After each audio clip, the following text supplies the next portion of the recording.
Hello, ഇപ്പോൾ സമയം 5:45.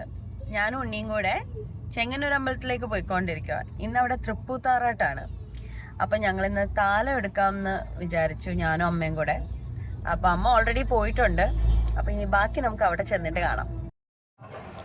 ദേവി തൃപ്പൂത്തായി 4ാമത്തെ ദിവസമാണ് തൃപ്പൂത്ത് ആറാട്ട് നടത്തുന്നത്. അപ്പോൾ അതിന് ആനപ്പുറത്ത് ദേവിയെ എഴുന്നള്ളിച്ച് നമ്മൾ താലപ്പൊലിയൊക്കെ ആയിട്ടാണ് ആറാട്ടുകടവിലേക്ക് പോകുന്നത്.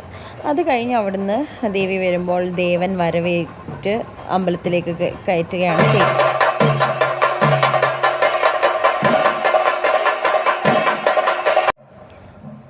താലപ്പൊലി എടുക്കുന്നത് ചിലർ ഓരോ കാര്യസാധ്യത്തിന് വേണ്ടിയിട്ടും ഒക്കെ ചെയ്യാറുണ്ട്.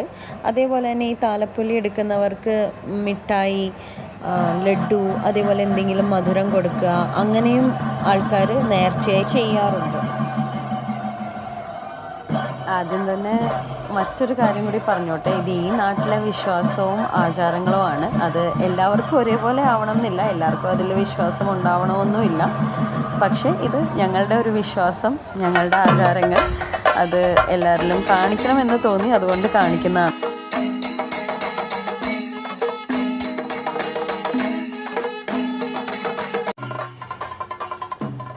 ആറാട്ടിൻ്റെ ഫോട്ടോയോ വീഡിയോയോ ഒന്നും നമുക്ക് എടുക്കാനുള്ള അനുവാദമില്ല. അപ്പോൾ അതുകൊണ്ടാണ് അത് കാണാത്തത്. അപ്പോൾ ഇവിടെ നിന്ന് ഇപ്പം ദേവി ആറാടി കഴിഞ്ഞ് ആനപ്പുറത്തേക്ക് വീണ്ടും കയറും. അത് കഴിഞ്ഞ് ഇവിടുന്ന് നേരെ തിരിച്ച് അമ്പലത്തിലേക്ക് നടക്കുന്ന വഴിയിൽ പറയിടാം. ചില വീടിൻ്റെ മുന്നിൽ വിളക്കുകളെല്ലാം കത്തിച്ച് വെച്ചിട്ടുണ്ടാവും, ഈ വഴി അങ്ങറ്റം വരെയും. പിന്നെ അവിടെ എത്തിക്കഴിയുമ്പോൾ നമ്മുടെ ദേവൻ ദേവിയെ വരവേൽക്കുന്ന ഒരു സീനുണ്ട്.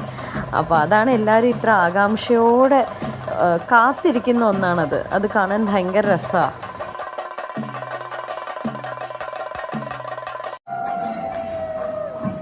ഇതാണ് നമ്മുടെ ദേവനും ദേവിയും നേർക്ക് നേർ വന്ന് ദേവൻ ദേവിയെ വരവേൽക്കുന്ന ആ ഒരു സീൻ.